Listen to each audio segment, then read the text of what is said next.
జగన్మోహన్ రెడ్డి రాష్ట్రానికి వచ్చే పెట్టుబడుల్ని తన వల్లే పెట్టుబడులు వస్తున్నాయి, గతంలో నేను చేసిన ఒప్పందాల వల్లే అని మాట్లాడతారు. దాని మీద మీరేమంటారు?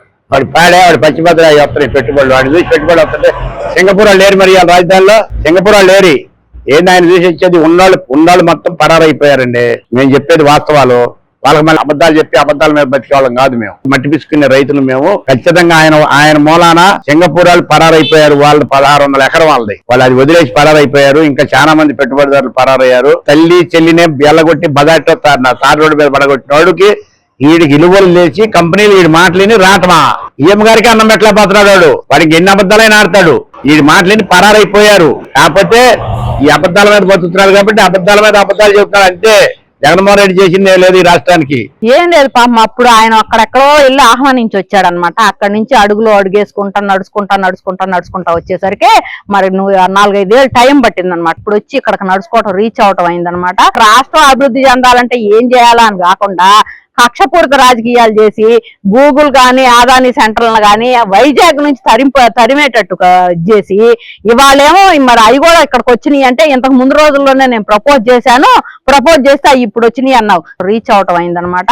అందుకని క్రెడిట్ సోరీ నీదేనయ్యా. నీ క్రెడిట్ ఏంటంటే తల్లిని చెల్లిని బజార్కు వదిలేసావు. ఇంకా పైపెచ్చు చెల్లి ఒక చీర కట్టుకుంటా ఆ చీర మీద కూడా ఎలిగేషన్లు చేయించావు. జగన్మోహన్ రెడ్డి అసలు నువ్వు నీ ముఖం ఒకసారి అద్దంలో చూసుకొని మాట్లాడాయా? ఎందుకంటే నీ ముఖం ఎప్పుడన్నా కంపెనీలు తెచ్చే ముఖం లాగానే కనపడిందా ఎవరికన్నా?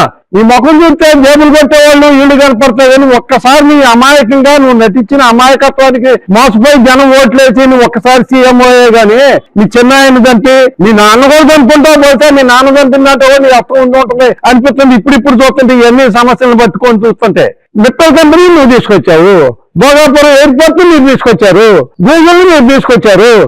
మీరు ఆ రోజు ఏమి చేయాలి? మిట్టల్ కంపెనీ ఒరిస్సా వెళ్ళిపోయింది, ఇక్కడ ఇట్లేదు. వాళ్ళు ఒరిస్సా వెళ్ళిపోయింది ఫ్యాక్టరీ ఆల్రెడీ. ఆ ఒరిస్సా మినిస్టర్ కూడా మాట్లాడాడు అని చెప్పి నువ్వు చెప్పావు నీ టీవీలోనే.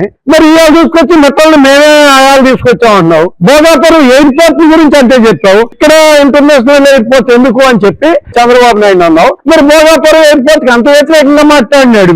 ఇవాళ భోగాపురం ఎయిర్పోర్ట్ కి అనుమతులన్నీ మేమే కట్టామని చెప్పి చెబుతున్నారు.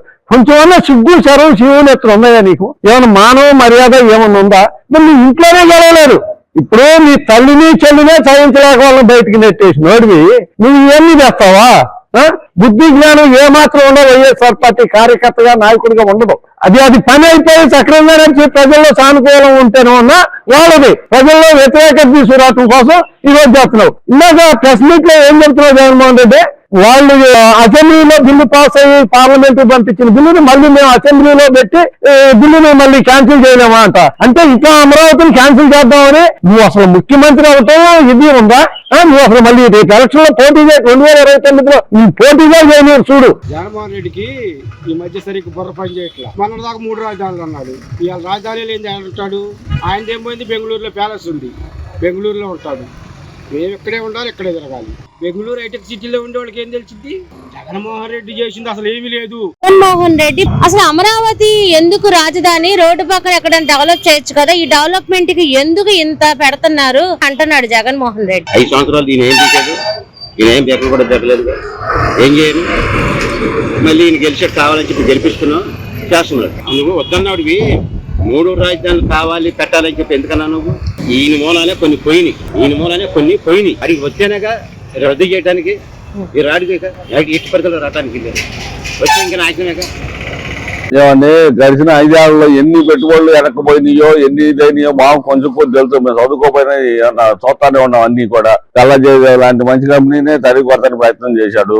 అట్నే భోగాపురం ఎయిర్పోర్ట్ కి ఎర్రబస్ బాధన్నాడు. ఇప్పుడేమో ఎయిర్పోర్ట్ వచ్చేసరికి నేనే దాన్ని అంతా చేసింది ఆ పొలవంతా నేనే ఇప్పించానని చెబుతున్నాడు. అట్లే గూగుల్ సెంటర్కి వచ్చేసరికి అసలు రాదన్నాడు, ఇవాళ నేనే తెప్పించా అంటున్నాడు.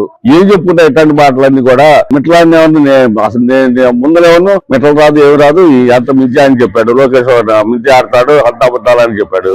అట్లే చివరికి వచ్చేసరికి నేనే తెచ్చా అంటున్నాడు. ఏం చెబుతా ఇట్లాంటి అబద్ధాలండి మనిషికి? అది కూడా అమరావతి కూడా 1 ఎకరం 2 ఎకరం ఇక్కడ దోసుకోవడం అనిపిస్తే అసలు ఎక్కడి నుంచి కదిలేవాడు కాదు. ఆ 2 ఎకరం దోసుకొని మమ్మల్ని ఈయనంట కంపెనీలు తెచ్చి పెడతాడా?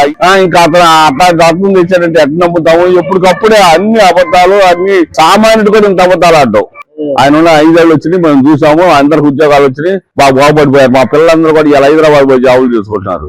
మాట్లాడతాడు ఏం నోటికి అర్థం లేకపోతే అబద్ధాలు కోరు, అబద్ధాలతోటే నిండిపోయింది ఆయన పొట్టంతా కూడా. అదే వస్తాను, ఇంకేం చేస్తా.